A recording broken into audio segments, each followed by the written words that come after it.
This Family Life News podcast is made possible by the support of listeners like you. Next on the 5 o'clock report. Hydration, hydration, hydration. The most unconscionable and un-American decisions in the history of the United States. Electing him, Mamdani, is like electing a member of Hamas or Hezbollah. Now, let's go to the newsroom. Good afternoon and welcome to the broadcast. I'm Family Life News anchor Sarah Harnish.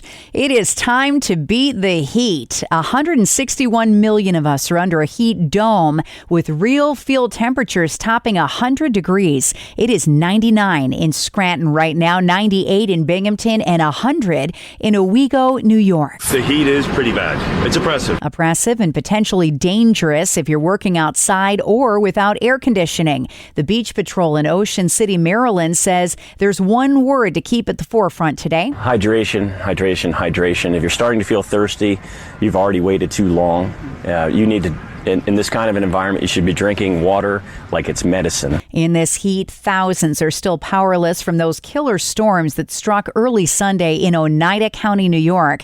A tornado with 100-mile-an-hour winds was on the ground for 2 miles. The twister killed 3 people, including twin 6-year-old girls, when a tree fell on their home. Now neighbors are pitching in to help out, however and wherever they can. It's just a tragic incident with the 3 fatalities that we've had in this small community, but that's where it's an awesome community because we all work together.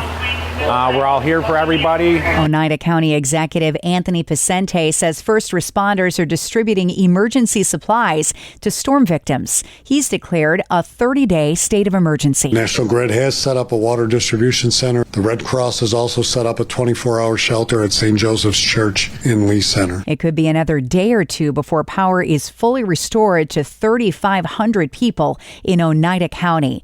President Trump is in the Netherlands, where he's set to attend a big NATO meeting, but he was working the phones en route, ensuring the ceasefire holds between Iran and Israel. CBS reporter Ed O'Keefe. The White House telling us that he spoke directly with the Israeli Prime Minister Benjamin Netanyahu, and as the White House says, he was, quote, exceptionally firm and direct with Prime Minister Netanyahu about what needed to happen to sustain the ceasefire. The Prime Minister understood the severity of the situation and the concerns President Trump expressed. That from the White House. The war with Iran has prompted heightened security here in the U.S. and arrests.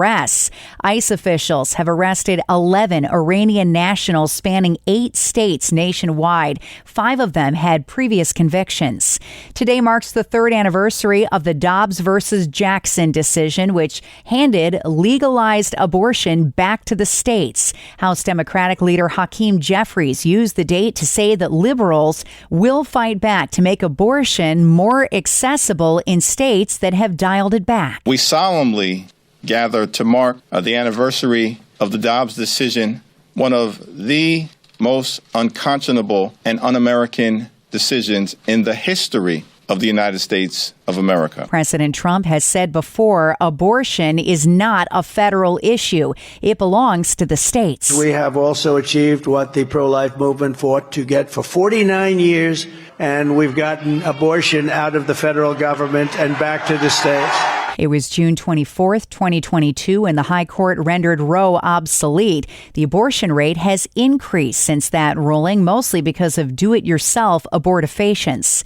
The U.S. Supreme Court has handed the Trump administration a win when it comes to the president's immigration policy. The ruling allows the White House to deport migrants to countries that are not their homeland. Correspondent Matt Piper. The order from the High Court is a victory for the Trump administration, which has faced recent setbacks from the justices in its efforts to swiftly deport migrants as part of its crackdown on immigration. The Supreme Court's order clears the way for the Trump administration to resume deportations to third countries while legal proceedings continue. And AI is having a profound impact on the job market.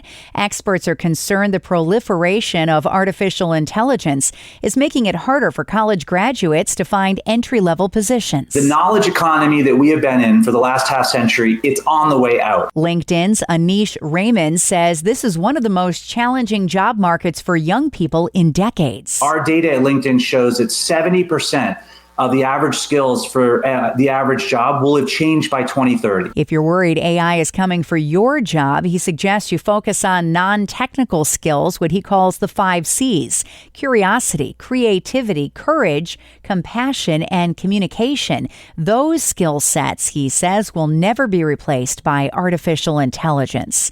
Still to come on the 5 o'clock report, primary day is underway in the Empire State. Rural Pennsylvania doesn't have enough teachers this fall, and all eyes are on gas prices. We'll tell you why after weather with Kevin Williams.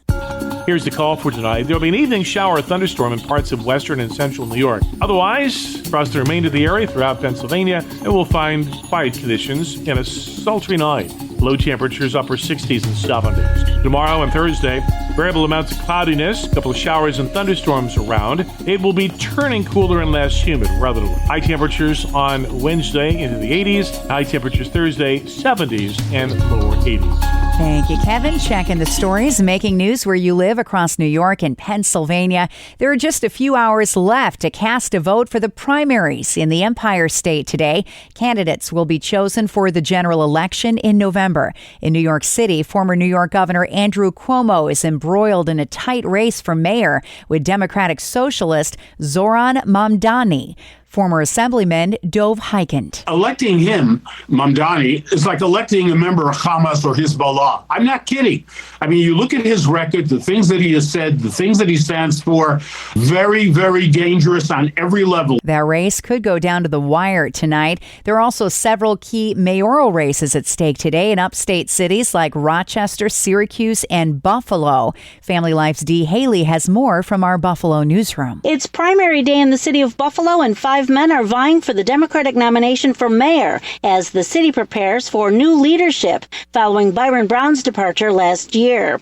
The candidates are acting mayor Chris Scanlon, Senator Sean Ryan, Anthony Tyson Thompson, Garnell Whitfield, and council member Rashid Wyatt. Polls are open and will remain open until 9 o'clock tonight. To vote in this primary, you must be a registered Democrat living in the city of Buffalo. The victor will advance to November's general election.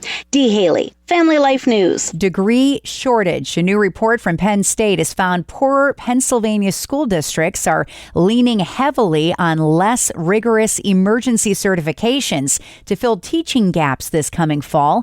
This after the number of teaching certificates issued by the Commonwealth dropped 60% between 2010 and 2024. Some districts are now accepting those emergency permits, which are less vigorous than a bachelor's degree in teaching, when they can't find fully qualified applicants. In rural Pennsylvania schools, 22% of teachers now have emergency permits. A bill that would exempt volunteer firefighter bonuses from Pennsylvania income tax just passed the state house. The bipartisan bill would allow firefighters to keep more of their length of service awards, which are based on years spent with departments. Those payments are often issued as retention bonuses for unpaid volunteer firemen. Gas prices will be something to keep an eye on as the situation remains tedious between Israel and Iran in the Middle East. The government of Iran is threatening to shut down the Strait of Hormuz, where 20% of all the oil produced on this planet passes through every day. What we're seeing at the pump right now here in the last few weeks has all really been the Middle East situation. Prior to that, there was a lot impacting the market because OPEC has been increasing oil production over the last couple of months, and that's pushed oil and gasoline prices down prior to the situation in the Middle East. The national average for a gallon of regular unleaded has actually jumped 8 cents in the last week. Elizabeth Carey with AAA. President Trump is asking oil producers to keep prices down. So we'll have to see if that keeps things in check or not. And it really depends on how things unravel in the Middle East and how oil production and oil availability becomes an issue or not an issue, and that'll have a direct impact on what we're paying at the pump. The price at the pump right now is 25 to 30 cents a gallon cheaper than it was a year ago at this time. Next at 5, the war in Iran is igniting the underground Christian church to reach people for Jesus. I spoke with Naghmeh Panahi, who used to lead churches there and now monitors from the United States. Let's listen in. The Iranian people feel like they have been taken hostage by the Islamic Islamic government of Iran. People need to know the Iranian people are different than the Iranian government. The Iranian people are not against Israel. They're not against the U.S. They want freedom. They want democracy. They've been fighting for it. They've been killed as a result, imprisoned, and the majority of Christians in Iran have converted from Islam to Christianity. And according to the Islamic law in Iran, it's the death penalty for them. So the Christians have been under oppression, under persecution, imprisonment, death, and torture since Iran became an Islamic republic in 1979. Talk to me about the Iranian underground Christian church. You have been in regular contact. You were part of that church before coming here to the United States. I can't even imagine what it is like to be a born-again Christian in Iran. I grew up in Iran, and actually when I was born, the Islamic Revolution happened soon after that. I came to the U.S. because of the war. After Islamic Revolution happened, there was an 8-year war with Iraq. But then I went back after September 11, and I got to see revival for the first time after 1,400 years. There was a revival in Iran in the early 2000s, and that's when I was in Iran. I got to be in the leadership, leading one of the largest house church movement in Iran. And so I got to be at the forefront of the house church movement and revival, and just seeing the Holy Spirit move in such amazing ways. Something that hasn't been seen in 1,400 years since Islam had taken over that region. And Iran continues to be one of the fastest growing nations for Christianity, which is pretty amazing. Most people think Iranian government, Iranian people are the same. They're not. Actually, Iranian people are becoming more and more Christian and against the Islamic ideology of their government. What's happening right now with everything going on between Israel and Iran? What's happened to those churches? What are you seeing on the ground with the people that are living there through this war? We were actually able to get more Bibles in. It's rough. It's hard because there is fear. But at the same time, knowing that it's for such a time as this, and they're sharing the gospel. And so it's been a really amazing time of evangelism. And the underground church, their focus is the Great Commission. You know, Jesus, before he left, he said, go and make disciples of all nations. What happens if an Iranian born-again, Bible-believing Christian gets found? In Iran, if you were born Muslim and you became a Christian, it carries the death penalty. So the government has been giving long-term prison sentences, but there has been some death sentences. Dear friends of mine that are still in Iran that have received death sentences and are awaiting trial because under the Islamic rule, conversion to Christianity from Islam carries the death penalty. Also, evangelism is punishable by death. Also, having Bibles, that is punishable. The moment someone becomes a Christian, they lose their rights as a citizen, basically. So the Iranian government has the right to confiscate their property. They no longer have the right to go to school, go to college, get a passport, work. If they write on their work that they're Christian, they're automatically denied work, school, and everything else. And again, the Iranian government has every right to even confiscate their property. That's Naghmeh Panahi with the Underground Christian Church in Iran.